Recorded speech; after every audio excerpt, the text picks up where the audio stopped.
大眾請起立。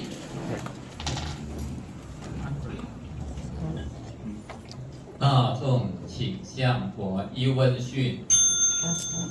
起。恭请周老師就座。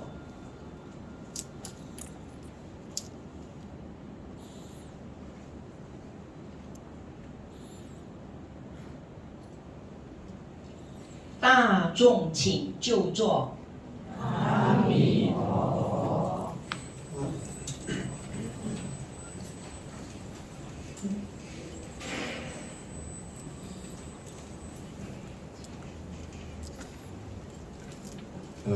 呢個環節係答問，睇下大家就今日所學嘅、所聽嘅、所討論嘅，有冇咩嘅疑問啊，或者其他你想學深入啲，澄清下你嘅睇法、想法啱唔啱，可以帶出嚟咧，係一齊學習，好嗎？係佢問。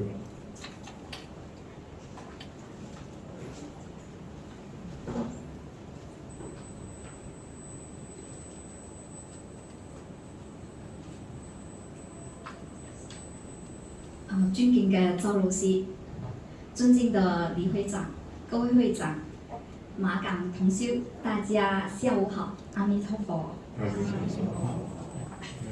首先學生呢度有其實係有一個問題，一個體會，同埋仲想趁呢個機會咧，好好地表達，再次同呢個李會長表達學生嘅感恩之心，因為咧李會長提供咗一個咁好嘅地方，俾我哋可以有一個機緣同周老師學習，非常之感恩李會長。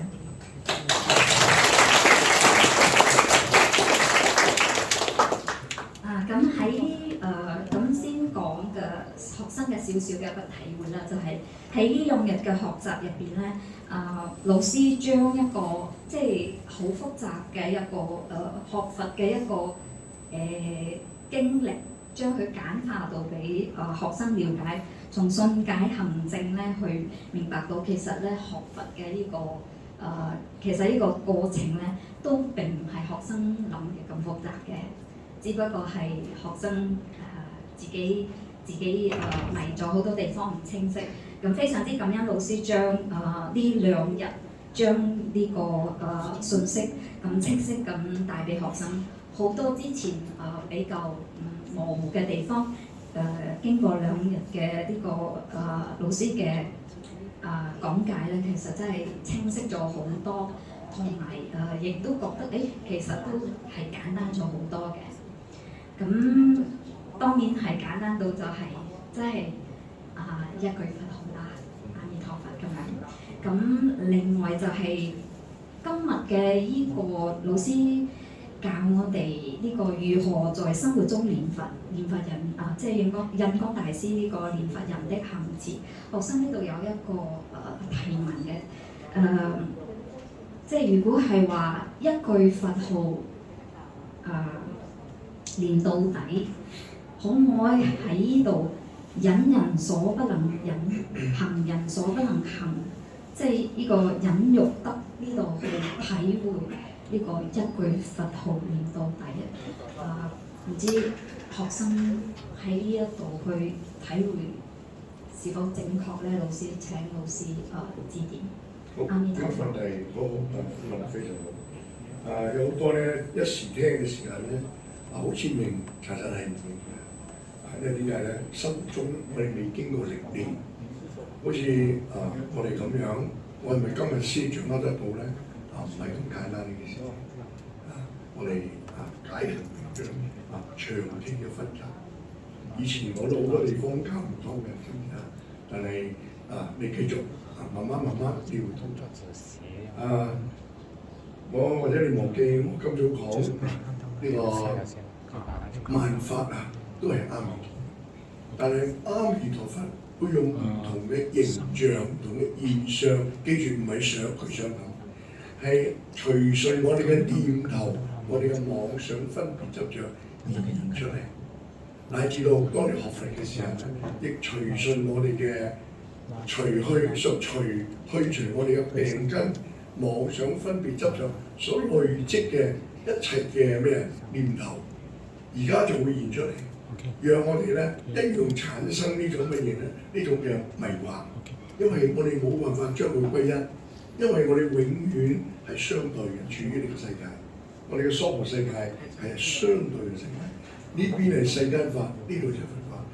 去到佛法裏邊嘅到世尊嘅開始咧，我哋亦喺度比較，喺度研究有錯，比較有錯。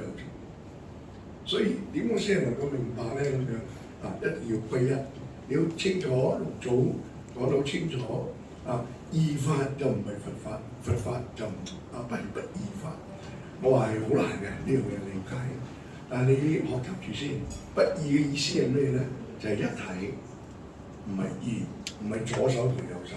總之手就係一齊講叫做手，佢唔會分左，亦唔會分右。但係嚟到我哋眾生嘅時間，我哋未覺悟咧，我哋一聽手，我哋嘅意識心入邊分別執着就出嚟啦。左手，呢個係咩啊？呢個叫做凡夫嘅成見，根深蒂固。雖然我哋一生出生，亦由受教育，家庭父母教你開始認識翻一啲即係我哋嘅生活嘅嘢，導致到好似係佢造成咁樣。唔係，佢係你自己嚟嘅，全部咧喺累積裏邊咧，你自然就會產生唔係左同埋右嘅分別，好自然嘅，太耐啦。所以點樣令佢轉翻過嚟啱咧？咁樣係有一定嘅難度。所以你個問題就話喺引人所謂嘅喺生活裏邊嘅落實，點解會變咗念佛咧？咁樣？因為我講過，唔係你呢個人去做，係你嘅心支持、支配、指導你嘅行為去做。你嘅心，如果我哋而家轉為嘅時候，我哋學聖言教育咧，我哋就開始轉為開始有機會、有能力，乃至到直至可以已經用得真心啦。我哋用個真心嘅部分好少，呢個無始劫嚟。好難㗎啦，已經知唔知啊？係嘛？佛菩薩咧，佢唔需要嘅，佢一接觸佢就明，所以佢哋嘅智慧叫咩？叫聞思修三昧。聞係咩嘢？一聽聞用聞嚟代表，跟住過嚟一接觸就聞。思係咩咧？佢馬上就知道佢係什麼東西，然之後咧佢係唔會講錯，唔會説錯，唔會做錯。呢個叫聞思修三昧，係菩薩嘅智慧。所以好多時我哋講我哋嘅智慧咧，仲係從凡夫嘅角度循序漸進提升嘅智慧。但係講到菩薩嘅智慧咧，呢個係咩咧？呢個聞思修三昧，聞一接觸就明了，就唔會説錯、講錯、做錯。我哋暫時做唔到，所以要透過呢啲歷練之後，我哋慢慢體會出嚟。我哋依靠同呢啲睇唔出嚟，唔係要明白，呢句説話個樣就等於阿彌陀佛，唔係。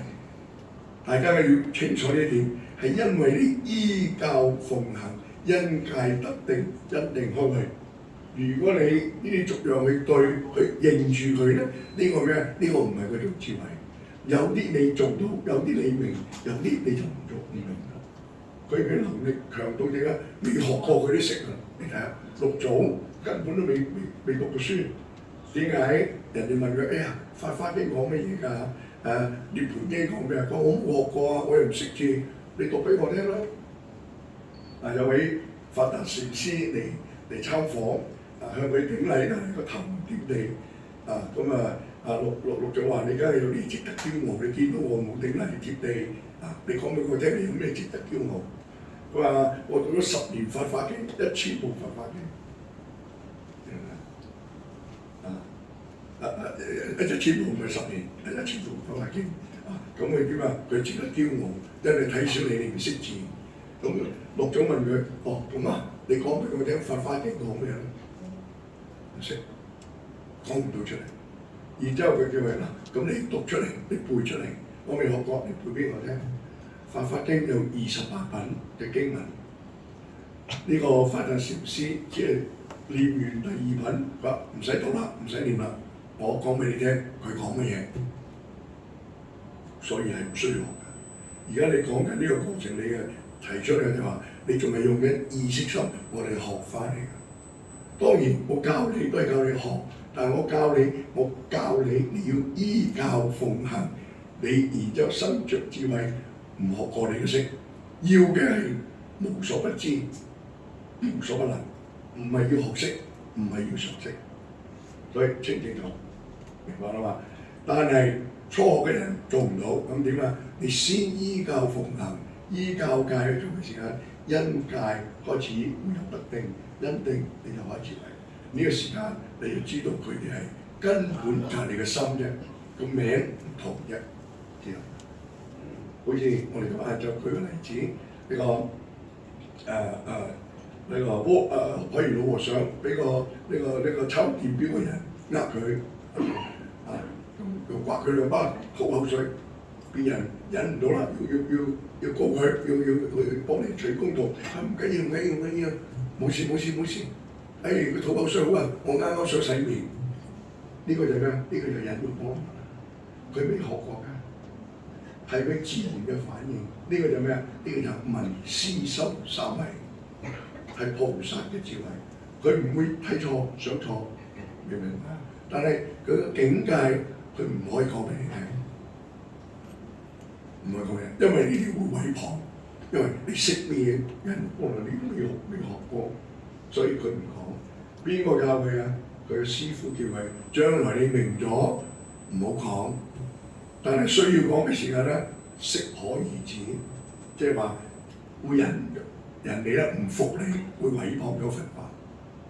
你睇慈悲啊，佛菩薩係知道佢將來可以成就提醒佢啱講，雖然好似啱講會講亦唔能夠一定講出嚟，要應機先講嘅，因為佢個身份、佢個出身係好令人哋會相反咁去對待佛法，去體會佛法。所以我哋要明白喺佢哋嘅境界，佢哋冇呢啲東西入邊，但係呢個係自然。我哋簡單啲係我哋嘅自然嘅反應，唔需要學。所以今日我介紹大家喺生活中念佛，你要實踐，實踐之後咧，你慢慢自己體會出嚟，明白嗎？好似我哋今日請會長報告，實際上呢個報告顯示乜嘢咧？會長係非常理解得透徹，但係好似佢講，佢仲未做啊，知道嗎？要落實，如果唔做咧，好快就會消失㗎啦。消失到成點？形成一種自己以為嘅佛法嘅成見，佢同所有對呢個交流嘅時間或者別人説佛法時咧，會有一種對立。佛法係唔會同人對立嘅，有對立兩個都錯。但係自己唔同人對立，但係自己唔會要求別人唔同你對立，只係管自己。你咧譬如咁講，只管自家不管人家嘛。佢同你對立都睇啊！我睇你好嘅樣子，我唔睇你嘅壞樣子。我看你係菩薩，只有我一個凡夫。原來呢個咩？呢個就係圓滿聖德嘅流露。讓我哋今日，我哋喺佛法世尊入滅之後，而家3000幾年，我哋仲喺佛法嘅熏陶裏邊。你係呢個佛法嘅威德嚟㗎，幾耐嘅時光都唔會毀滅。當然佢有佢嘅因緣。法運12000年，所以當我哋學習呢度咧，我哋悠然感恩釋迦牟尼佛。如果冇釋迦牟尼嘅廣深咧，我哋根本就唔知道呢個真相，亦唔懂點去運用。所以點解人哋會運用之後會講到咧？因為佢運用解行並進，呢個係依教戒。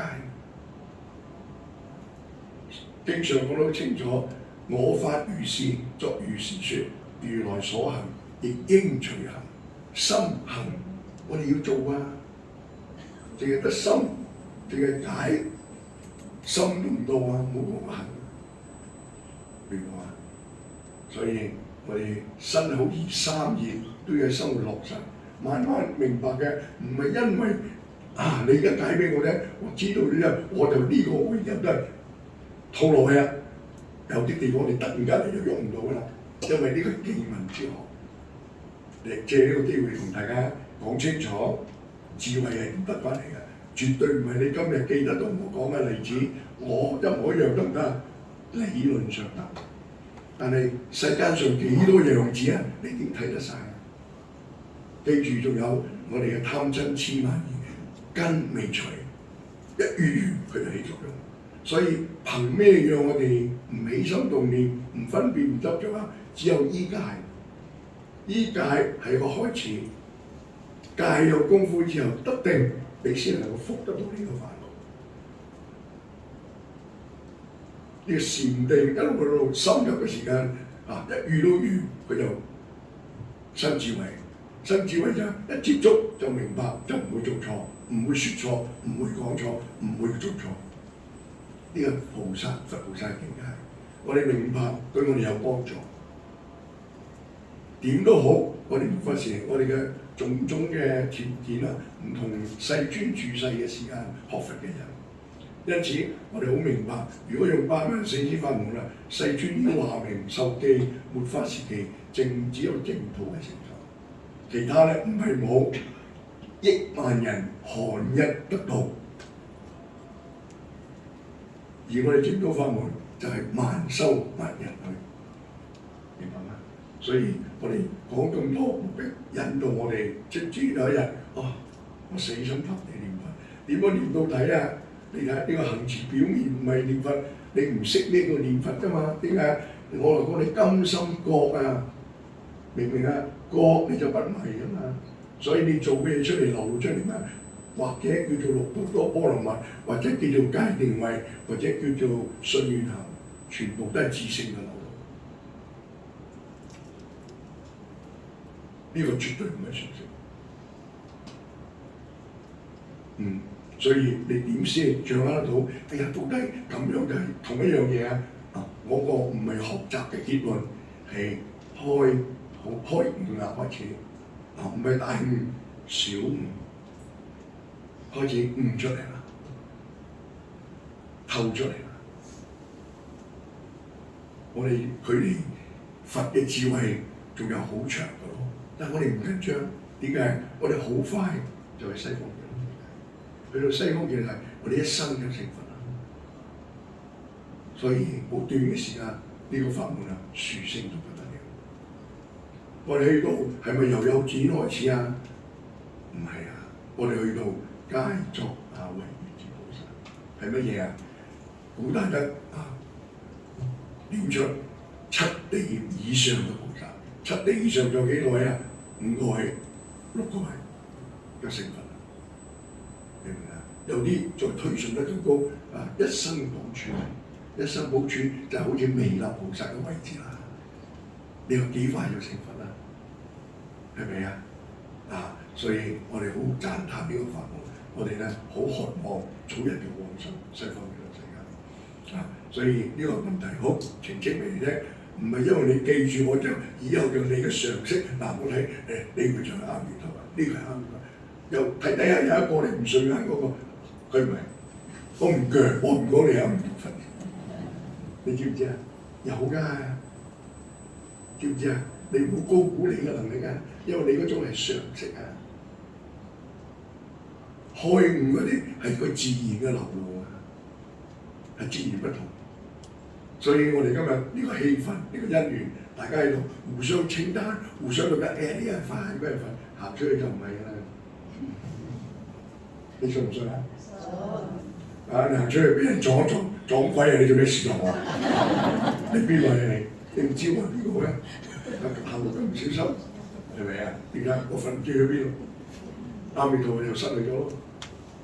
好嘛？咁我哋練習透過呢個作用，我頭先講係你嘅心自己嘅作用，所以呢個作用有一日你突然間悟出嚟個作用咪就係我心咯。呢個叫悟啊！而家係我講俾你聽，唔係你自己悟出嚟嘅。所以佛法重視咩？開悟，唔重視學得多。重視開悟，點樣先開悟啊？就係第一日講嘅一門一門心一長嘅呢個濟心一處無時不晚。而我哋正東方面好簡單你學晒之後明白啦，冇疑惑啦，咁點啊？一句佛號念到底，但一句佛號念到底，好多人誤會咗啦，而係口念個彌陀，哇24小時點念咧？對唔對？咁難道世尊講錯咩？佢冇講錯啊！我哋誤會咗佢講嘅東西嘅，我哋未有能力明白佢嘅真實意啫，佢唔會錯。點解佢唔講清楚啊？因為講清楚你都唔知咩境界，所以二六時中咧係呢個咩啊？講逐低就話世間嘅凡夫佢嘅意識心裏邊可以掌握明白嘅，但係呢度唔係終點，又吸引佢聽經聞法，跟住吸引佢學習，直至到佢勤修戒定慧，息滅貪嗔癡，佢開悟之後咁就唔需要教啦。所以以前財同天53參，佢發咗4弘誓願：眾生無邊誓願度，煩惱無盡誓願斷，法門無上誓學，佛道無上誓。頭2個願喺老師嘅座下嚟完成。第一個發心發願，第二咧就斷煩惱。咩方法佢冇講，明白嗎？但係咧好明顯，佢斷煩惱之後，密住師利會心就話：你開悟啦，唔使留喺我身邊，你出去參學。所以53參就叫參學，參後邊有咩學？明白？所以拜訪啲善知識，個53唔係數目字，就係點啊？就係而家整個生活嘅一切嘅人事物，由呢53位人物嚟代表住全體，唔係得數目字，唔係呢件事，明白？事實上係咩？只係幾多個體界啊？只係第51個體界。遇到燈個菩薩最後位人數多咗少少，因為有啲係一齊，所以咧係人數多咗。實際上就同一真法界裏邊學佛一樣你嘅個體界三面為30個，地上菩薩10個，41個，然之後咧等個菩薩第41，所以最後第42位亦可以叫菩薩，因為呢個菩薩位就係佛嘅果位，所以講41個體界。過咗啦，最後就成佛。亦可以話佛係42個體界。呢個時間咩名都唔重要，咩名回歸自然呢個時間，回歸我哋嘅自性常寂光境。佛法唔需要啦呢個時間，因為自性本自清淨，點解會有佛法？佛法係藥，世間法係病。世尊以呢個藥嚟對治你個病，但係呢個手段唔係目的，引導你，然之後讓你要自己咩啊？修戒定慧，將來自己開悟。因此法藏比丘示現出家行足3門。3門係咩意思咧？係好有德望嘅人。點解啊？因為佢呢個人係勤修戒定慧，息滅貪嗔癡。喺古時係一個好受人尊敬嘅一個人明啊！呢叫3門，呢個印度當時嘅名稱，知道嘛？即係好有德望、好受人尊敬嘅一位修行者，係咁嘅意思。所以點解要跟住聽光大師咧？就係佢讓你一路跟下，突然間你見到啦，原來佢傳示阿彌陀佛。咩叫傳示阿彌陀佛？傳示你嘅聖德。就係我哋第一堂開始花咗差唔多1堂嘅時間嚟講萬法皆空，萬法皆是阿彌陀佛。萬法皆空，我哋識晒一陣間嘅啫，出一聲唔記得。但係萬法皆是阿彌陀佛，你個印象深刻，對唔對？因為阿彌陀，我哋係人都識，係咪？空咧，空唔係幾識。你唔信？你而家講翻出嚟啊！佢問咩叫空？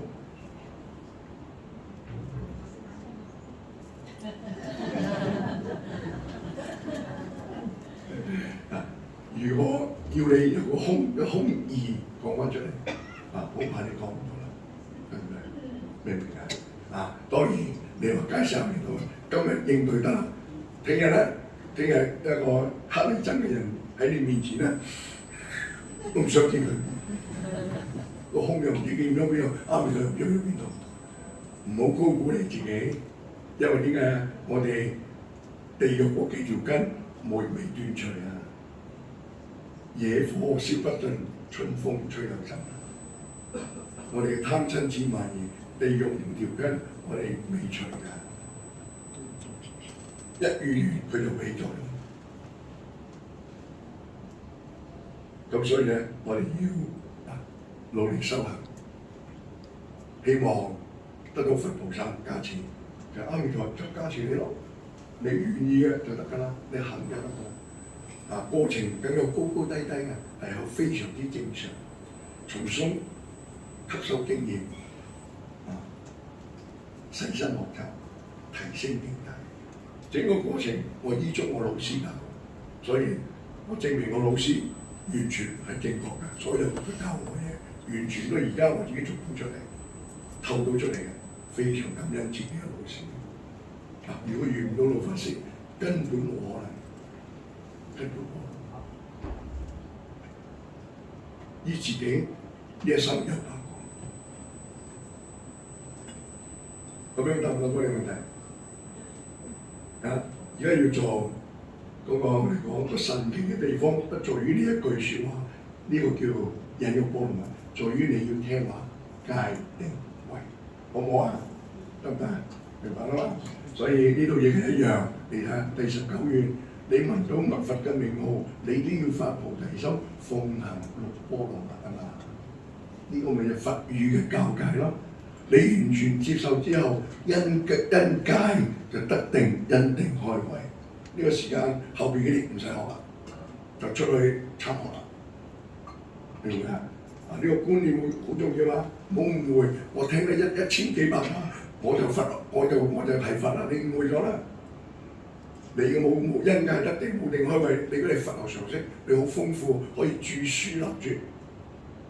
但係你佛學家唔係學佛。學佛嘅人全套可以放得低，你放唔低。所以六祖佢未學過啊，自性識啊呢啲，無所不知，無所不能。呢個就係我哋所講嘅如來嘅智慧得上學，本自具足。好，真係答到呢個問題，明白？好啦，係啦。所以唔好對呢啲，我教你對係初步，但係你真正要知道後邊係咩嘢戒定慧。呢兩天我哋都經常講，但係呢句説話好容易就忘記嘅。點解咧？太熟。好似啲阿彌陀佛係人都識啊，但係你係偏唔掂啊，對唔對？我哋以前係講緊念係口念啊，係有啊，但係個心念更加重要啊。因為係個心嘅換心係轉變，並不是呢個身體嘅轉變啦。心冇變到，冇改去換真心，呢生嘢係冇用。我哋要清晰，清晰之後，我哋知道點樣修學啦。咁就呢一生一定去做啦。特別呢個係他嚟嘅。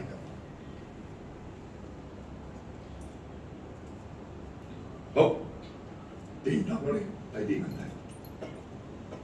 我哋香港啲同修，你哋冇咩料到啊！好，林師，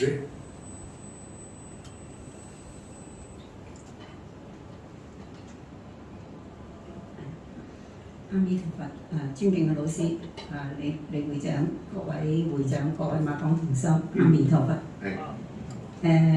今日同埋琴日咧，一路聽老師為我哋講解咧呢個念佛啊，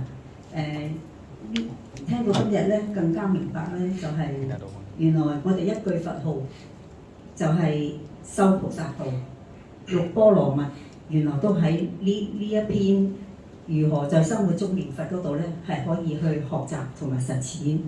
咁特別係學生都想提一個問題咧，就係老師有講到咧。瞓覺都係念佛，咁我好接受啊！老師話：我哋唔去分別佢，唔去執着佢，呢個瞓覺其實都係一個假象嚟嘅。當你用咁嘅真心嘅時候咧，你就唔會去計較呢個瞓覺就冇念佛啦咁。但係咧，學生咧就諗下，咦，我仲有夢法啊，老師。咁如果我發夢嘅時候，我點樣會覺喺個夢裏邊？如果我能夠覺嘅，我又唔會發夢啦。但係我發得夢咧，就即係我用緊妄心啦，我仲係唔懂得醒嘅。咁點樣應用呢個念佛喺呢個即係我哋仲係一個凡夫咧，仲會係用呢個妄心喺夢境裏邊咧，係呢個起心動念現種種嘅境界。咁點樣喺運用老師所教導點樣念佛係應用上嚟咧？咁呢個就學生就會覺得誒點解決咧呢個問題，定係唔使解決咧？我請老師指導。你睇下我哋凡夫啊，我哋唔知呢個好緊要。你以為你夜晚瞓覺先開始有夢咩？你而家就喺個夢中啦，知唔知道啊？對唔對啊？你而家你清醒啊？呢個時間觀念，依家人間我哋冇瞓覺，夜間我哋瞓覺，呢個係迷嘅觀念，明唔明啊？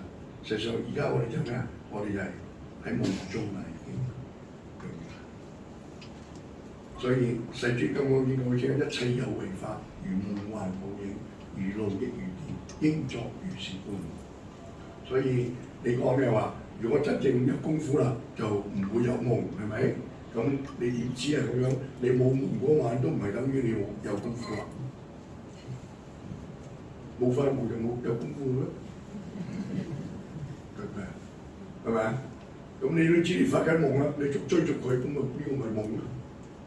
你今日知道啊，我琴晚發夢喎，你能夠知嗰個查實，你馬上轉翻阿彌陀佛就 OK 㗎啦。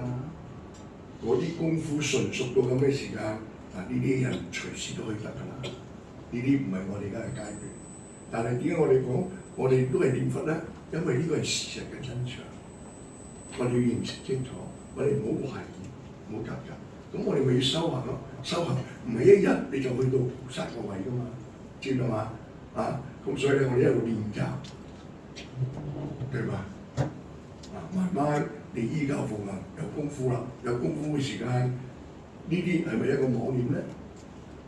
頭先都話啦，什麼都阿彌陀佛啦，咁個道理咁清楚啦，我哋又疑惑翻啦，咁又夢算咩？呢個夜晚仲有發夢，算唔算係阿彌陀佛咧？咁樣算，釋迦牟尼冇講過呢個例外。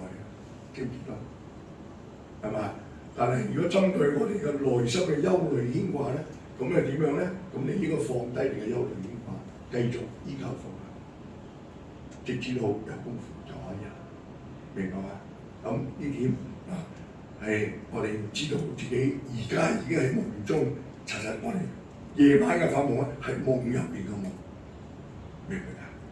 夢入邊嘅夢，即係呢啲係咩咧？更沉分沉得更緊要。點解咧？日間好多嘢，我哋落入波嚟食，突然間遇到緣，佢會現出嚟，係咁樣嘅，知唔知啊？好，得唔得？而家我哋咧應該調整我哋嘅，所有你做唔到嘅嘢，你依賴阿彌陀佛，明唔明啊？但係我哋學到，我哋要遵守要做嘅，我哋盡力去做。其他嘅層次嘅功夫一律唔好管，明白嗎？咁樣你就快。你話要管又點啊？要管，我禮拜星期一啊，琴日第一堂同你講，我浪費咗6年，我直接聽話，我怕你早3年前我哋就走咗啦，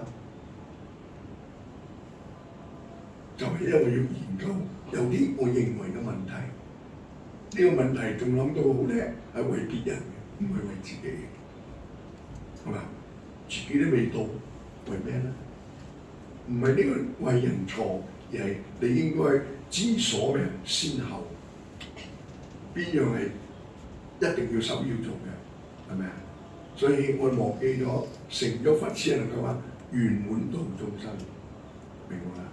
成咗幫助眾生，仲要法門無量細學嚟達至到呢個大願，係嘛？所以我哋清晰之後咧，我哋而家一心一意求生淨土教嘅人，一切點啊？阿彌陀會幫你擺平，搞掂晒。當然入邊唔係叫你撇，我唔修行，佢都要幫我，咁你又誤會咗呢個意思。所以我哋好基礎嘅澄清提醒你哋唔好搞錯咗。包括頭先下晝我哋提醒過你，唔係咁樣嘅意思啊！你一定要弄清楚，係咪啊？誤會咗咧就好麻煩一件事啊！係啊，好容易啊！依家鬆下阿彌陀佛啦，一煩惱一嚟咧，煩惱就唔係阿彌陀佛。令你產生煩惱嘅，馬上就轉到咩啊？邏輯咯。當然我哋心中而家佢唔啱，我啱嘅啦，係咪啊？點會有你自己錯？你講乜嘢咧？死死地氣唔出聲啦。咁大聲講嘢嘅，我啱佢錯，你話係咪啊？唔得理直氣壯啊！自己知道自己衰嘛，對唔對？係嘛？所以我哋清咗之後點樣啊？唔需要擔心。總之今日你聽清楚之後，你唔係存有一種僥倖嘅心態，或者係我唔理你講乜啦，咁咩叫唔理人講乜嘢啫？係咪？呢個菩薩教你要做咁咪做咯。不過我哋點樣將佢讓你明白，佢本來就係阿彌陀佛咁解啫。但係你要證出嚟噶嘛，證你咪要透過行咯，明唔明啊？當你證到啦，咁你開始就安心行嗰時，明唔明啊？係咁啫嘛，得唔得？證咗嗎？啊？你有咩情況？有咩問題？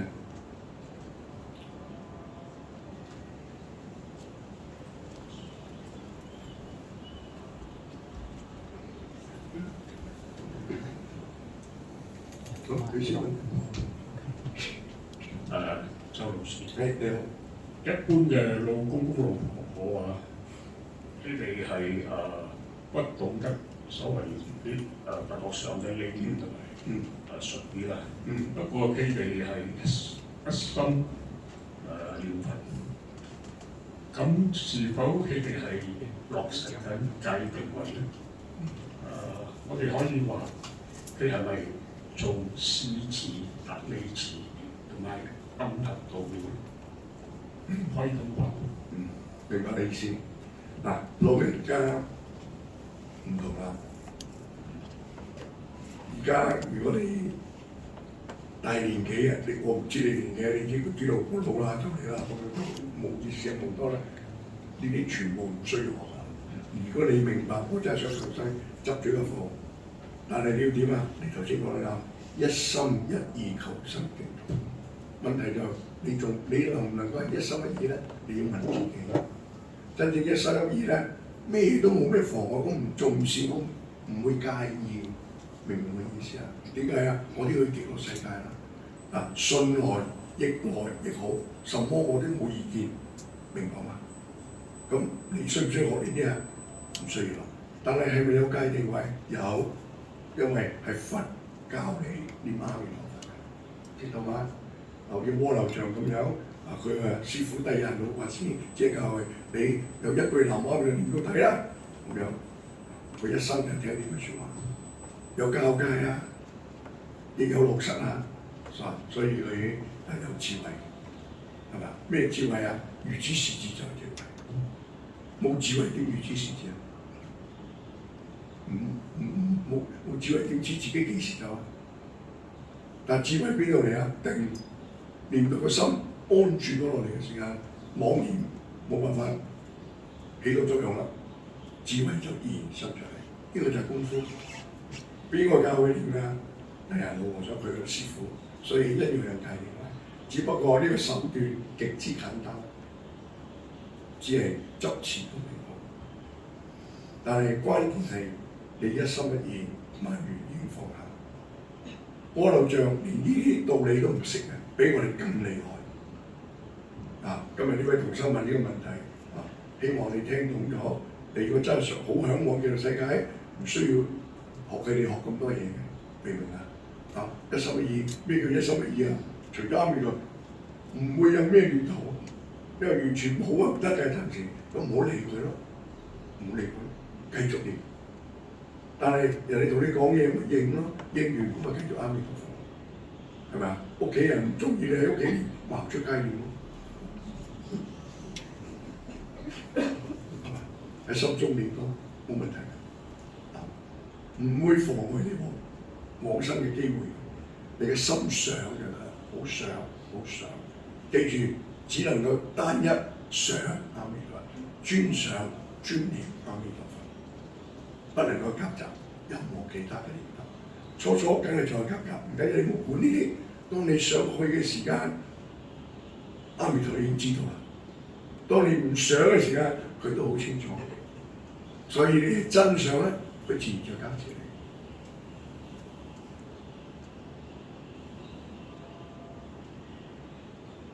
呢點你突然間掌握到，我全體放下啦。聽日使唔使嚟啊？嚟唔嚟都好，冇問題。今日想通咗啦，今晚就好好念佛。話唔定3日就走咗，走嚟呢度做咩啊？嚟呢度就因為你未上先嚟啫嘛，係咪？所以想唔夠啊，咁咪做你聽咯。哦，我突然間回光返照，突然間，我明晒啦，一句佛就得啦。啊，你聽日冇人嚟，我都好開心㗎。因為目的就係咁樣，你知唔知啊？明唔明啊？呢個道場嘅咩啊？亦係夢中嘅佛事，水月道場亦唔係真實嘅，明唔明啊？亦係夢裏面嘅境緣，全部都係自己就係阿彌陀佛。講過你聽日，如果你今晚不肯定咗之後，聽日好好念佛，或者你今晚翻去已經好好念佛啦。幾時走，想都唔好諗呢啲問題，完全交俾阿彌陀佛帶領加持你，就可以啦。而呢度極難，但係極難唔係做唔到。我哋老人家唔好介意，我都稱你老人家。雖然我都係老人家，不過啲人叫我阿叔啊嘛，佢唔叫我爸，咁我就年輕咗啦，突然間。啊，我哋老人家咧真係要死心塌地，深信不疑。呢一生做到嘅。你話我剛剛學得唔得？剛學仲好啊！你學得好多啲，咁又得唔得啊？咁又啱唔啱啊？咁又點啊？咁又符唔符合啊？咁真係得唔得？我又點啊？我點知你點啫？你講咁多問題點啊？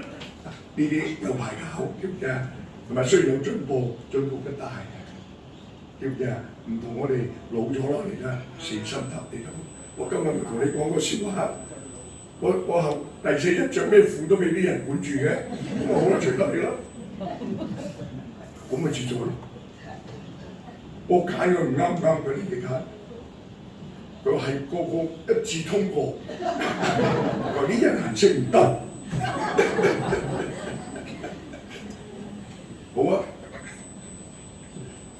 只要有出乎嚟親佢啲話啫嘛，唔係我行嘅，係咪咁咪呢個世界而家幾開心嘅咁一個日子啫嘛，唔係話你完全冇意見有乜所謂啫？你唔好堅持你嘅意見咪得咯，明唔明啊？講下都唔得如果老咗啦，我勸你大家老嘅同修係其實唔需要再四圍聽，好好念佛。但你覺得未得咧，咁即係你真正上咧，咁都要多聽嘅，多聽有啲幫助。但係冇一突然間我諗到咗個原理就係咁簡單，就係想念都係阿彌陀佛，一切就解決啦。咁就 very good 啦。係請講。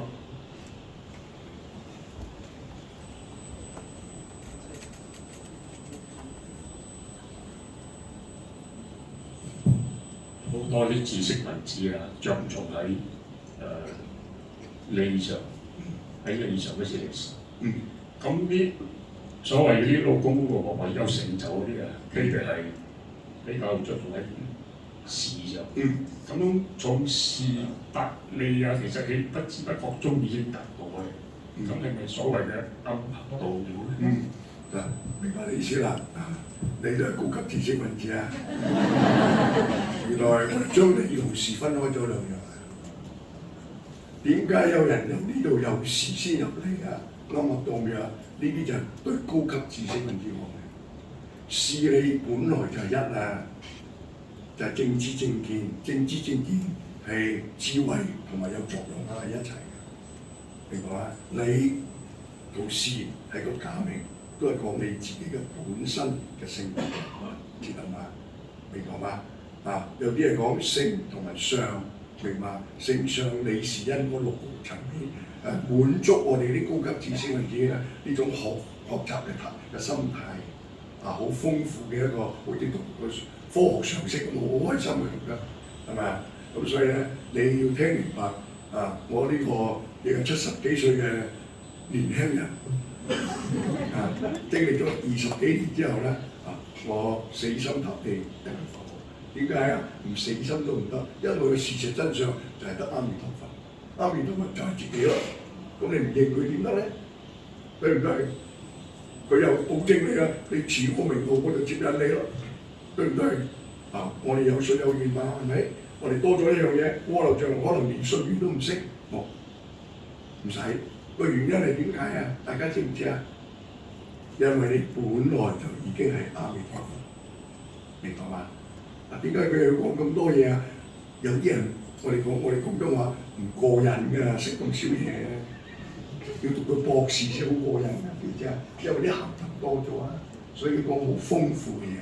我哋行嗰條路啦，真係願你唔好再行。點解啊？你再多6年、10年都恐怕跟唔到我哋到今日我領悟嘅地方。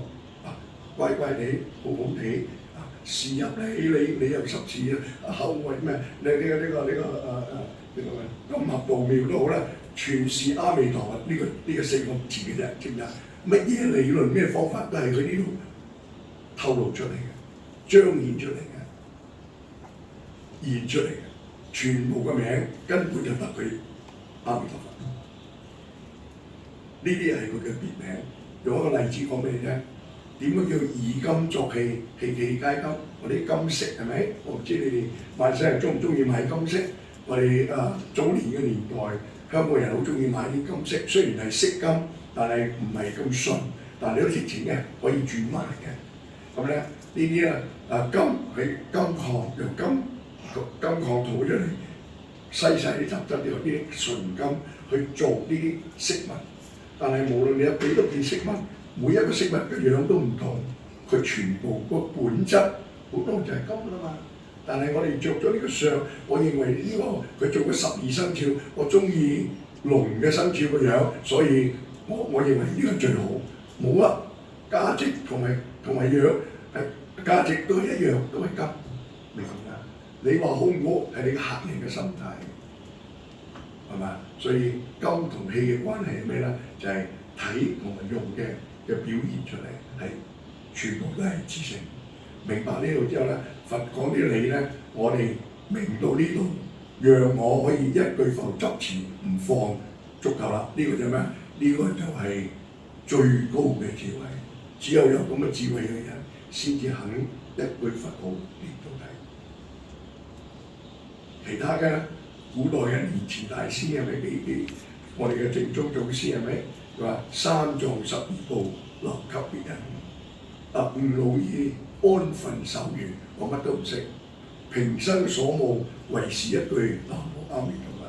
倘有所聞，必以此答，係咪啊？而家我哋講咗2日，而家聲都沙埋啦，係嘛？如果唔識嘅，足夠啊！能夠歸到阿彌陀佛，所有都係阿彌陀佛，呢個太歡喜啦！所以你喺念佛堂念咗2日，我喺呢度亦念咗2日佛號啊！我哋做緊阿彌陀佛要做嘅嘢啊！所以我亦係念佛啦，念嘅嘢阿彌陀佛啦，我作嘅將來亦係阿彌陀佛啦，係咪啊？所以我哋有冇事啊？呢個都係彩度咪叫事咯。個理喺邊度啊？喺事入邊就係理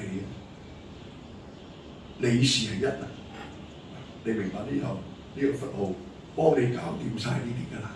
嗰啲咧係中意研究嘅人先會咁㗎，明唔明啊？所以呢點我有諗法啦，會長講解一下你點樣從事入嚟啦？而家從理係去翻事，理事不易。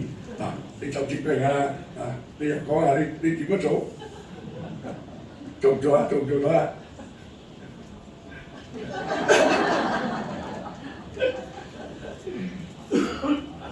多謝老師，也多謝這位長輩啊前輩的這個提問啊 ，OK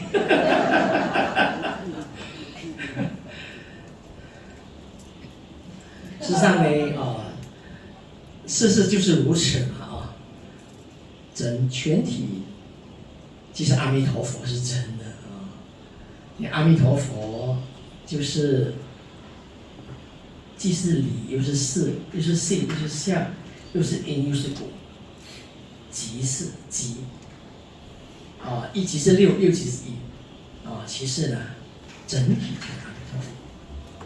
我们这样的理解的话呢，就知道它一体的，它不同的角度来跟我们讲。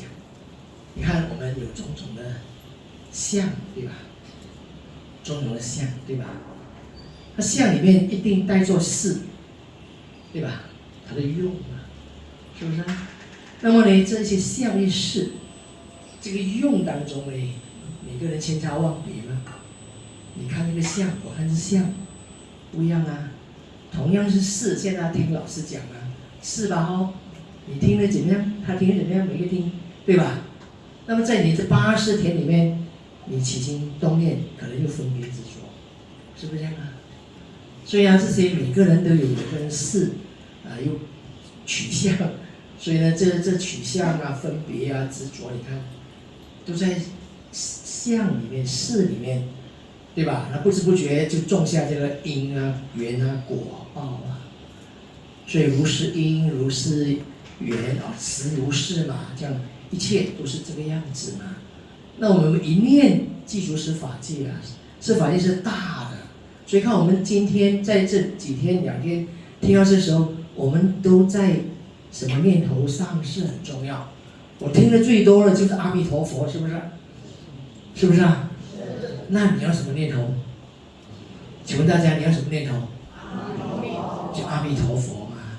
既然是阿弥，我心即是阿弥陀佛，我的念头是阿弥陀佛，那这一切是什么呀？就是极乐世界了啦，当下就极乐世界啦，是吧？那么就真的回归到我们的真心，法性，对吧？法性生，法性土，真的这样一念就进去了。罗西哦，请老师多给我们指导，我的一些体会跟大家分享。所以从事里面呢，你就看到它的理；从相里面呢，也是看到了性。性跟理是同一个东西啊，是吧？那么呢，事跟相也是不二吗？理是不二，性相不二。那么呢，理跟性也是不二啊，是吧？事跟相也是不二啊，这一切都不二来的。那因果是怎么来的呀？因果就是因为从事这个相里面，我们去取向、分别、执着嘛。所以呢，你看有这个我相、人相、众生相、寿者相，对吧？即非菩萨嘛。进一步呢，我见、人见、众生见、寿者见。那这更迷了，所以呢，我们迷在相上，迷在念头上，所以这种种的，它法尔如是的，有了念头，它就会3种无尽，这个出生无尽，那么含容空有，出生法界，整个虚空法界，我出来了，我的周围环境出来，不是现前将来，事实上我们现在全是在这边，事实上我们今天所学的所一切的。是变虚空法界的，这才是事实真相。所以一切诸佛都知道哦。今天周龙老师这2天，周龙老师在这边给大家授课，哇，李会长也在那大家授课，大家这边听，是吧？这变虚空法界呢，不是在指眼前我们这么狭隘的一个环境。所以一个斗室里面呢，你看这个真的就是整个法界来的。所以呢，我们一个，我们讲心啊，心在哪里？是不是啊？好像哇，在这点啊，那这一点也是心啊。就是他跟虚空法界是不二的，都在心中啊，事实上。但是我们凡夫说，我上来呢度你，唔知我諗咩啫，係咪啊？都是我的心在這邊嘛，你不知道，我不知道你，你知道我想什麼嗎？我們沒有他心通啊。但是你一個念頭，它是盡虛空遍法界啦，一切諸佛知道我們起心動念啊，要不然他怎麼知道？是吧？所以說我們跟這個心的佛，其實和光同塵，其實都在一起的，在同一個自性裡面啊。所以佛完全覺悟了，盡緣遍法界，一切眾生相廣，他都清楚，沒有一點妨礙的。所以從這種種事裡面，我們怎麼樣？現在叫我們念佛咯，念佛呢就將這一切呢圓起來了。你不念佛，因為佛這個果力覺應力心嘛，老師講的他力法門。我們這一念即念即心即念嗎？這個心，我們的阿彌陀佛，我們的心就是阿彌陀佛。那麼我們法界就是極樂世界，是真的同學們。所以淨念相繼即是佛，即是極樂世界。所以世界就在我們當下嘞，就在我們一念阿彌陀佛的當下，就是極樂世界嘞。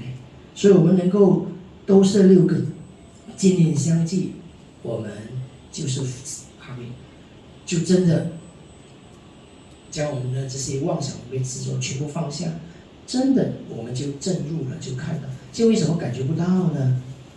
感覺不到呢？因為層層的障礙嘛。事實上呢，眼前就是。所以我們念佛真的有40里的光明嗎？是不是？事實上呢，它是無量光無量壽的啊。所以呢，我們講一念心性啊，現前一念，老師又講到心性，這一念心就是我們的心性來的，是本質圓常，它是常住真心，它圓滿常住。所以心願行呢，是我們的本質具足。心願行，這願這個性光顯放了，所以性放光，願放光，這個行也放光，都是阿彌陀佛，都是阿彌陀佛。所以我們真的很幸運遇到這個法門呢。我們這樣一念一心，最終我們是歸到一心，一心真心咯。但是如何切入呢？我們要念佛，所以一心念佛。就老師講的，一念淨性，一念淨心，那是我們的真如自性，我們本具的。事實上呢，就是阿彌陀佛，阿彌陀佛，阿彌陀佛，統攝着一切相、一切事，乃至一切因，對吧？我們因果同時的，所以呢，在我們念佛的當下，就完全切入我們的真如自性。所以呢，圓圓的果海，我就說了，圓就圓圓啊，圓圓兩個圓的意思，究竟圓滿的果海就是一層願海，就是極樂世界，哦，對吧？這叫圓圓的果海，究竟圓滿的，是吧？極樂世界，乃至從這裡呢回歸到常寂光，真的，大家就究竟成佛了，啊，老師。我這一點點體會給老師報告跟大家分享。如果有說錯，請老師指點。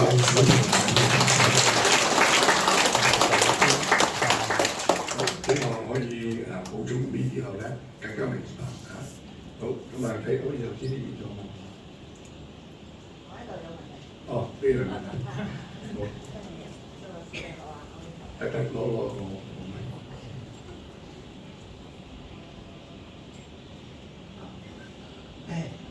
摩士其實唔係有咩大問題，只係分享個人嘅少嘅所以咧，今日周老師又提到呢個不須經上下喎，決定經上和下決定可生西方極樂世界。所以咧，當下嗰刻咧，我就感覺到諸佛菩薩都讚歎。真係成個香神，唔知你哋各位有聞到香味冇？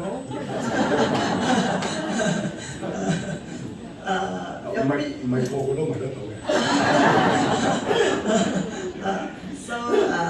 咧頭先周老師有提到經常喺度好容易嘛，個個都做得到嘛。我下鑊真係好困難嗬。所以我個人嘅見解我個人有學習緊做緊即係講我學到一句我就做一句，試做一句。所以咧我曾經聽過淨空法師講過，我最中意嘅一句就係和諧社會從我心做起，從我家做起，進而影響路鄰，進而影響社區，影響社會，影響世界嘛。一級一步一步做緊起嘛，所以我哋每個人都需要響自己嘅心做起。尤其是我最中意嗰個無量壽經嘅第33品咯。先人不善，不是道德，無有義者，屬怪也。所以我覺得我哋自己咧，即係講我哋係有深入聽聞經法嘅人。所以如果我哋自己去做先咯，人哋即係講唔好理人哋咯，因為可能佢冇聽嘛，我哋唔可以怪佢咯。所以我哋自己又做起，因為咧，尤其是我又好讚歎會長同埋會長夫人，所以我喺度都係講多少。尤其是我覺得身為做老師嘅人即是為人師表最緊要係有耐性，因為就好似老法師所講，冇一個人係教唔好嘅。所以我講我自己嘅例子啦，好似我嘅侄仔有Down syndrome嘛。還有即是講Down syndrome叫咩唐氏症，所以咧我就好感恩會長呢度嘅呢啲義工都開言俾佢跟我入嚟念佛，所以咧就係咧真係尤其是係重複即是講，尤其是佛七嘅時候，佢哋開言俾佢哋一日所以我發覺到一時我嘅侄仔佢嘅聲會好。一時跟唔到維羅係會特別大聲，可能我會擾亂到其他念佛嘅同修，一啲人會用義工嘅異音嘅熒光放氣因為嘅聲音特別大聲，又可能又跟唔到維羅所以我自己都一時都覺得哎呀唔好意思又擾亂到人哋但係我曾經有幫會長夫人講過，呢個問題我驚佢擾亂到人哋，或者冇俾佢嚟，佢講。會長夫人嘅答覆就係講，我哋發起咗邊度有咁容易受氣影響嘅？我哋好有定力嘅，邊度可以冇理由會受我嘅侄仔嘅影響嘛？啱冇？哇！我真係好讚歎，聽到會長夫人講呢句，我讚歎到不得了，因為佢真係非常有定力，尤其是會長又好慈悲，成日都會開言俾一啲工作好忙嘅人同埋尤其是我嘅侄仔咁樣嘅情況所以開言俾起你，因為嗰啲義工菩薩蘇媽都幫蘇媽都好，即是講都會特別編排一時俾企喺我邊皮咁樣，即是講男眾係女眾咁樣，所以非常的感恩。如果唔係勸開人哋去邊咯，我發覺到真係因為淨空法師有講過兩個人。係可以，一個係個人性命係醫生咯，一個係個人虛名係老師咯。所以咧真係好讚歎嗰啲老師佢哋真係可以告人虛名即係講最緊要係有耐性啫，慢慢引導，認領佢哋，因為佢哋係可能人哋愛10一次就好叻嘅，佢愛10次100次，只係愛我哋老師有將同修都係有耐性俾啲時間佢咁樣，所以好感恩蘇媽人都有俾佢時間嘅咯。我都好感恩會長嘅慈悲，會長夫人嘅慈悲，同埋同修們嘅即係講義工們嘅嗰啲將六波落嚟又喺入邊咯，係咪？對。係請周老師即係講係咪呢個係六都屬於係佢哋咁樣做都係撩波落邊度喺入邊嘛？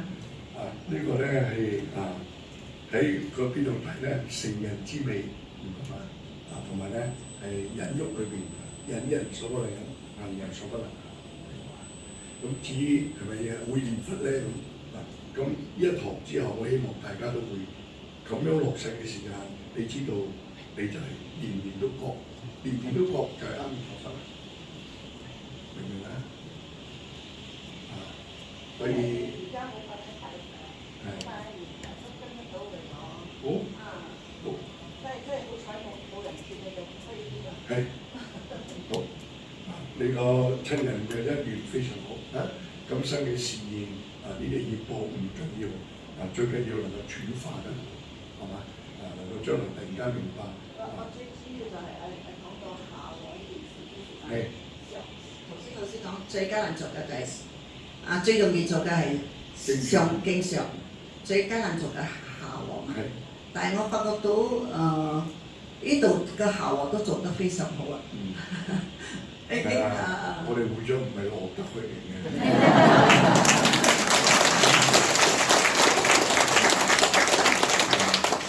或者會長唔要回應下呢位身體落米嘅會長，落米。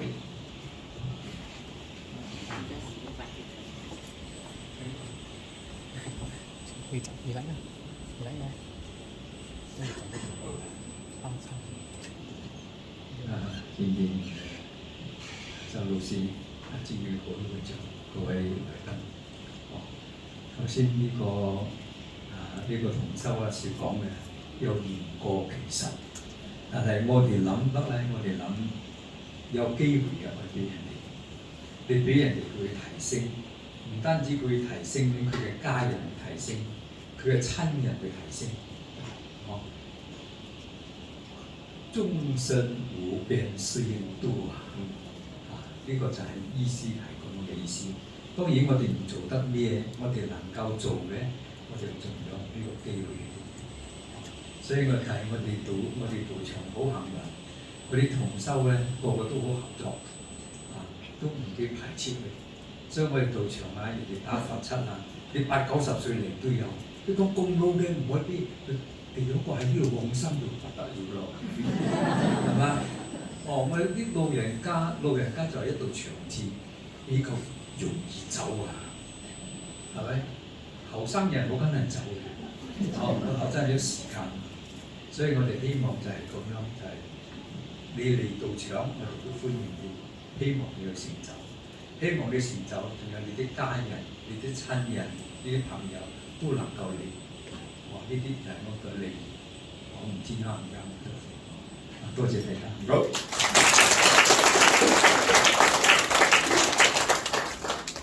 好啦，做咩題目？主持人老師，係。李會長，各位同修，晚上好，阿彌陀佛。係有啲咩問題係有少少嘅學習上嘅體會係。亦係請老師指導。今次呢一回嘅免費的行持咧，其實喺老師今次嘅講演真係對學生嘅幫助非常之大。特別係講到中間嗰度咧，一句佛號不令間斷同埋隨念佛外不起別念要話妄念一起，當下就要教他消滅呢一段嘅時候咧。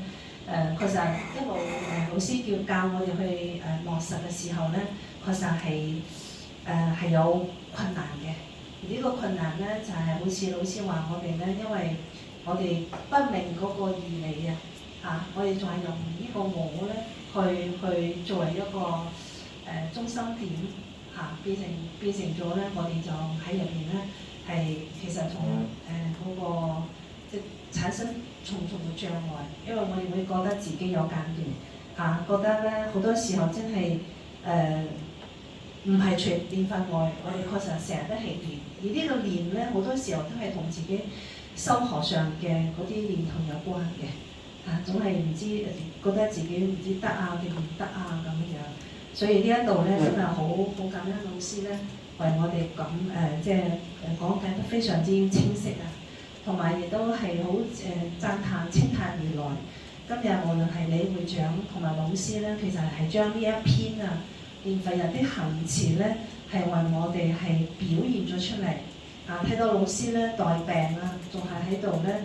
雖然老師講到我聲音都已經係講唔出啦，但老師依然咧喺度堅持所以佢講個行持嗰度咧，我哋都要喺呢度上生慚愧心同埋懺悔心。因為我哋好容易有少少唔舒服啊，或者係點咧，我哋好容易俾一個藉口自己唞下啦，即係咁啊嚇。但係老師話我呢個念啊係非常之堅定，跟個老師講，個老師就做出一個樣子俾我哋睇，呢個就係預運嘅示現啊！今日先睇啦。我哋過往咧仲係好着相，好多時候我哋睇老師呢個人，佢去表演。但係今日學完呢一份咧，乃至到由尋日一開始萬法皆空啊，呢度對學生嘅幫助好大。哦，原來全是阿彌陀佛為咗化因宣流啊，變化所作，今而在説法。所以老師今日佢頭先喺好多個講解嘅途中咧，都帶出啲笑話，係咪？咁老師都講啦，我嗰個唔係笑話啊，就係嗰個事實嘅真相。有邊樣嘢唔係阿彌陀佛咧？原來就係幫助我哋咧，將我哋嘅觀念啊去歸到一，原來全是阿彌陀佛啊！所以咧，再嚟學呢一份咧，同過往非常之唔同啦。過往仲係留於嗰個事上，只係咧執事廢理嘅。頭先有師兄喺度講啊，理入邊事入啦啊！原來我哋就係執事廢理。但係今日老師咧，如果我哋開始尋日聽得懂嘅話，即係心一處無事不辦咧，我哋今日就容易掌握到呢一度啦。啊，亦都懂得去欣賞啊，老師今日嘅表演啦，除咗身教同埋言教啊，喺度咧表演一場俾我哋睇。老師係待人之勞，成人之美，因為為咗幫助我哋呢班同修咧，啊，我哋仲係有好多未能夠歸到一，未能夠咧，好似老師話啊，決定可生西方極樂世界，帶出3份嘅保證書俾我哋啊，我哋唔懂去欣賞嘅。咁我哋咧係幫助我哋，所以老師以待人之勞，成人之美。而呢個美咧就係幫助我哋一眾嘅同修啊，一切有緣嘅眾生，呢一生咧係能夠往生西方極樂世界。原來我哋要學嘅就係呢樣嘢，就係呢一份嘅全心啊，就係呢份嘅嗰個願心啊。所以頭先老師講咗4個 point 咧，我覺得好重要，就係我哋應該持有嘅心態。咁啊，何生將佢節錄咗，而家喺度供養大眾。老師話：我哋今日學完之後咧，我哋點啊？我哋要完全接受，同埋咧仲要決心去做。然之後咧，仲要話俾自己一定要做到，同埋咧仲要決心啦，唔去違背啊！因為我哋喺整個修學路程路上咧，會有進進退退嘅。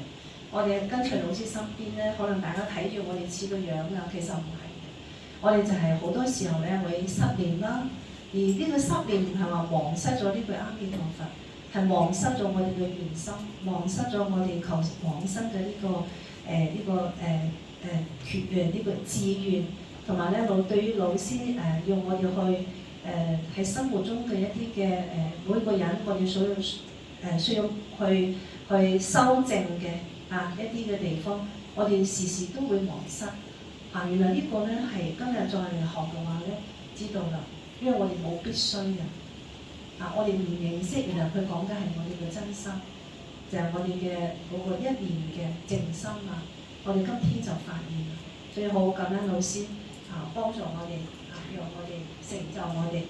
老師亦都係表現咗呢個妙諦嘅行持，透過呢幾天嘅講演咧，喺度一咧係度表演俾我哋睇，咁啊我哋又一眾嘅同修，我哋懂得睇嘅，我哋亦都懂得點樣去叫做咩啊？見人善啊，即施齊，我哋都喺度咧見賢思齊啊！好感恩老師啊，學生如果講得不對嘅地方，請老師指導。阿彌陀佛。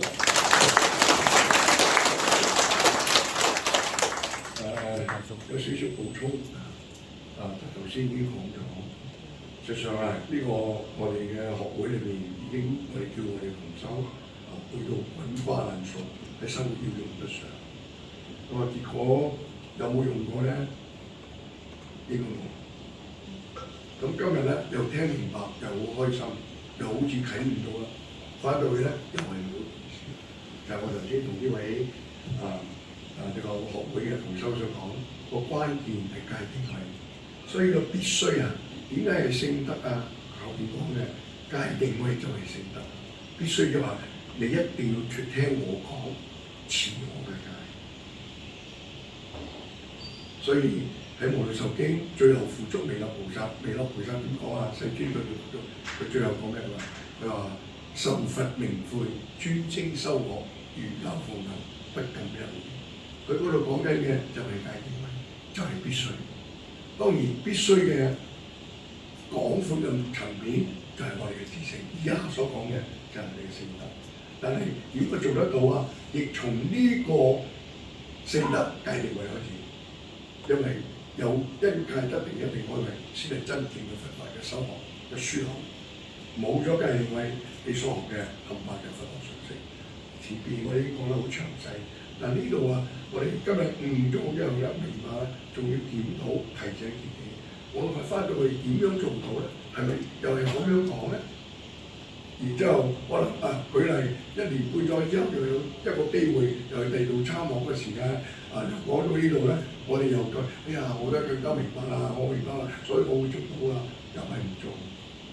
呢個就係咩啊？因為冇咗戒定慧，冇咗遵依佛嘅教誡，冇呢個心，冇呢個認知，所以道理明得多，但係冇功夫。冇功夫，用佛學常識去唔到西方嘅世界，一定要依戒定慧。正宗之所以得傳，因為佢嘅手段非常簡單，條件簡單到信願行三字，只係執持佛嘅名號。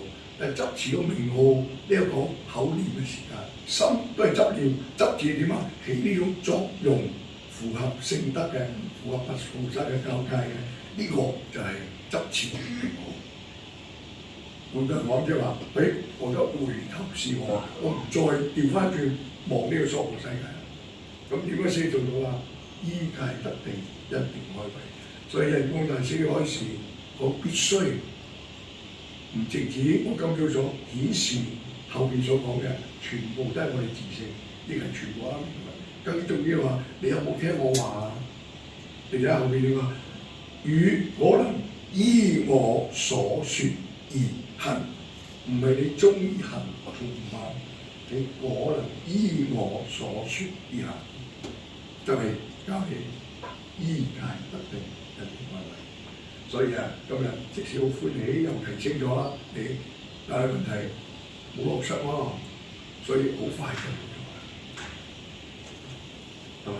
因此我哋就注意念佛只係手段，呢啲全部都係手段。六祖都未學過，係咪啊？幾厲害？點解？因為我哋本自具足，我哋唔係嗰種根性。咁我哋就遵守呢個戒定慧，佢哋有冇戒定慧？一樣有，佢哋係短時間裏邊快速完成嘅。我哋咧唔係呢種根性，亦唔係佢呢種緣分，所以我哋需要比較長嘅時間。但係今生唔可以再長過一世，再過埋呢世，我哋就下一次見面就無量劫之後。如果我哋自己冇清晰嘅決定遵守佛嘅教誡，我哋一生就白。佛經上，我哋無量壽經世尊點樣勸我哋？何不於強健時努力修善，欲何愛苦？點解要為咗咩啊？鬧鬧又無常，點解為咗啲假嘅嘢喺度頭轉咗咩？應該學不呢個咧呢個頭先我講嘅，唔係應該深思熟計專精行覺，明白？我哋應該覺悟我哋今日深思熟計嘅，但係我哋因為有唔同嘅年紀、唔同嘅因緣，所以我願意老嘅同修早日作出決定。因為無常一到，我哋冇辦法㗎，太遲啦，係咪啊？所以我係同修，我勸你，我係你，我叻啊，我精啊，我去到親近阿彌陀佛先學佛。我仲係凡夫啊！你親近阿彌陀佛喺嗰度一出大阿彌陀佛大講堂，我哋就成佛㗎啦，老師話。所以我哋好向往啊，好向往早日再親近阿彌陀佛啊，係咪？因為呢個娑婆世界係好難學佛㗎，知唔知啊？處處都係咩陷阱，處處都係拉我哋墮落㗎，知唔知啊？因此我哋要馬上決定放下呢個娑婆世界，重新生活嘅世界。因為越後年老少不免就有啲病痛，明唔明啊？冇講絕症，呢度唔得，呢度唔得。你睇咁簡單的意思，都要令到我哋唔學年輕嘅時間，周居勞頓，好快就克服。你年輕力壯，而家確係步入晚年，唔得啦！精神體力唔學以前。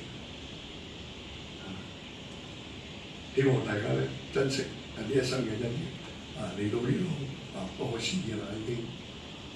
因為我花咗20年咁長嘅時間，如果唔認識老師教，我根本亦冇可能。再多50年都係秘密之學。好嘛？咁希望我哋香港同修都要係提高警覺，唔好下次有機會又碰到李會長碰到佢哋正宗學會啲同修啊、顏會長啊，我而家又明白咗啦，不過我都未做到啦，我下次會做到啦，咁就唔好咯。你話係咪啊？係啦，所以而家邊有慚愧收？你又啱唔啱？係咪啊？所以你哋同我最接近，係嘛？雖然我講啦，你個女人嘅同我間條褲搞到我暈咗，係咩笑話？係咪？係啊！希望你哋能夠早日有成就，真講，唔好再支付者。中風禪師點話？別就今天成佛去，樂邦化主也要錢，那堪更欲支付者，本取輪迴沒了事。希望大家聽我嘅我咁高所謂嘅高級知識分子，我都放低晒，心中只能好受㗎，好受。越多佛學常識，越多障礙。會長難得爭啲跌落個鋼絲下邊㗎，因為佢鋼絲粗翻，佢話佢唔係話跌落條鋼絲啦，佢條鋼絲粗翻啊咁樣，咁仲係踩緊鋼線啊嘛，係咪？明知呢啲我上翻岸啦，咁我踩鋼線啦，係咪啊？係咪？所以我哋覺得我會慢慢做到，我慢慢學，唔得呢個決定馬上決定咗海闊天空。否則佛光嘅加持、阿彌陀嘅加持，我哋冇辦法得到真實嘅受用。好啦，今日我哋仲有少時間，係咪仲有問題頭先見到？呢位同學又有問題，好。周老師有講到你有提到講我哋屋企好似細路哥，我哋冇理咁多嘛，我哋連譬如講而家我哋蘇媽人好多都聽得明啊嘛。問題點樣都係我哋有家人啊，一時都會諗到細路哥如果跟我哋一齊嚟幾好啊咁樣。所以尋日你又講到老師又講到唔好理，即是講我哋當下蘇我哋嘅自己先，係即是講意思，即是講你同我哋講嚟講去都係放低嘛，但係一時啲心仲係有少少放唔低屋企人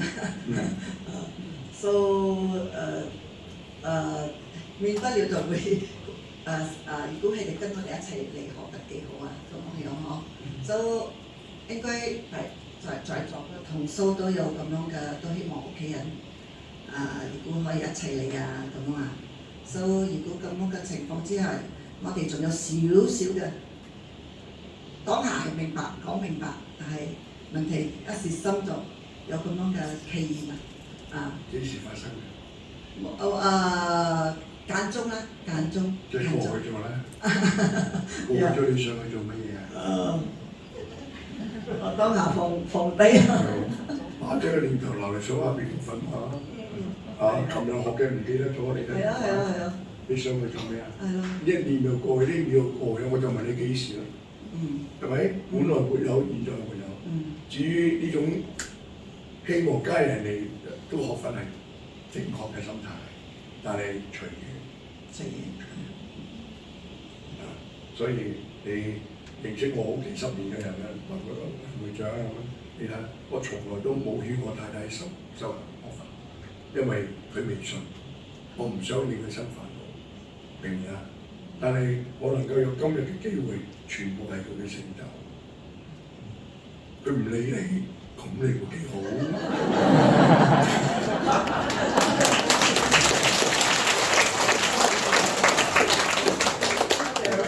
佢嚟到睇住你，又多個女人，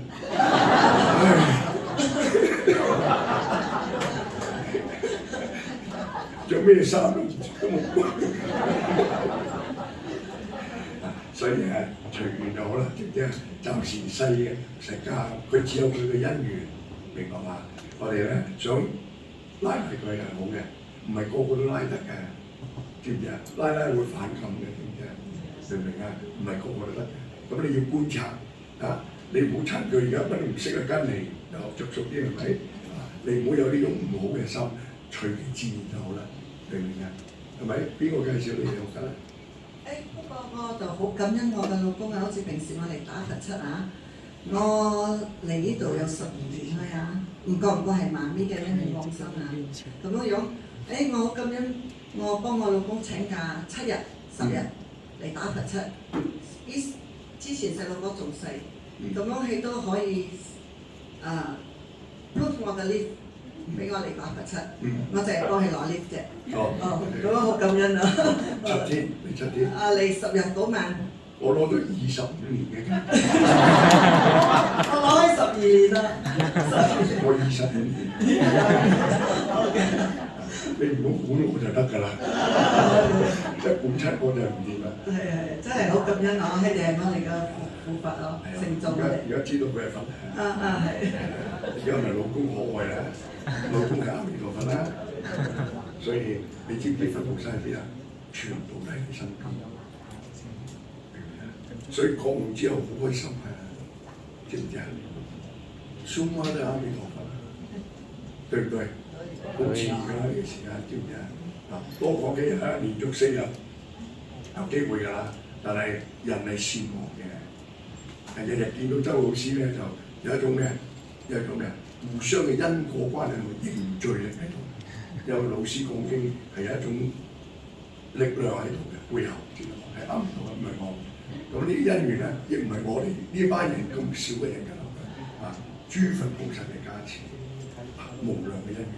所以當然因緣一消失之後咧，佢有另外一種個別嘅因緣，佢又會產生出嚟。我哋嘅個別因緣裏邊有共同嘅因緣，所以我哋又加埋一齊，係咪？一離開嘅時間，佢有差別嘅因緣又會離開晒㗎。咁嗰時咧，我哋有個別嘅因緣，又唔係個個都一年係咁樣㗎啦。好快就唔記得，所以我同你講，我唔係故意喺你面前係批評我哋嘅同修，而係即係提醒佢哋呢次係最後嘅機會，以後我唔會再講你哋㗎啦，入得嚟，入得嚟。我想就想阿彌陀佛，我念住你阿彌陀佛，你仲未想去？我想去啊，係嘛？你唔做，我咪管自己咯，對唔對？係咪啊？管自己咪幾好？呢度唔係咁講嘅咩？管自家，不過你都幾快就忘記咗，唔想翻工邊個嚟？只管自家不管人家，唔明啊？你睇幾快就忘記，你睇我幾快睇翻個眼前，又喺我心中，所以好快馬上我就回翻呢度，證明我心腸真係有佛菩薩嘅教誨啊！對唔對？你哋有冇啊？有時有時無，等於冇，你明唔明啊？係咪？所以你睇我哋最終嚟到，我一切人介紹喺我哋嚟用晒阿彌陀佛冇問題嘅，呢度唔深入同你解釋啦。我哋淨係介紹佢啦，人係代表人事物萬法，每一個字都係代表萬，明白嗎？你咁樣學，你先識學佛嘅，佢係表法，有啲字歸納種類，例如我哋黃生，無論曾經講，我哋人裏邊學佛或者唔學佛都好，有正定罪、不定罪、邪定罪。我哋屬於咩嘢凡夫？係不定罪。但係我哋接近邪嗰邊咧，就變咗邪定罪；我哋接近正嗰邊咧，我哋就變咗正定罪。所以我哋嘅氣氛大家相同接近嘅地方好強嘅時間咧，就會有啲人有種感應，好似呢位同修，哎呀好香啊！呢啲係正常嘅，本來就有㗎啦，你聞唔到咁解啫。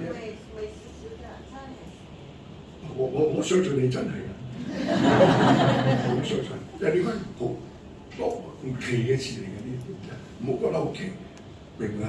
但係亦唔好覺得好特別，明唔明啊？當一種鼓勵就好啦，明唔明啊？係啦，冇錯啦，係咯，所以呢啲有時出現，咁如果唔出現咧，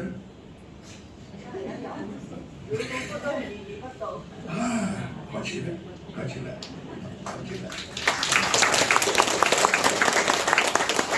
好，到此為止啦，好嘛？今日好啊，還有2支我仲喺度。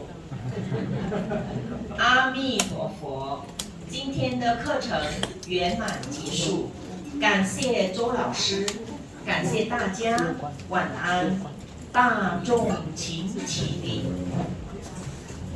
，10聲。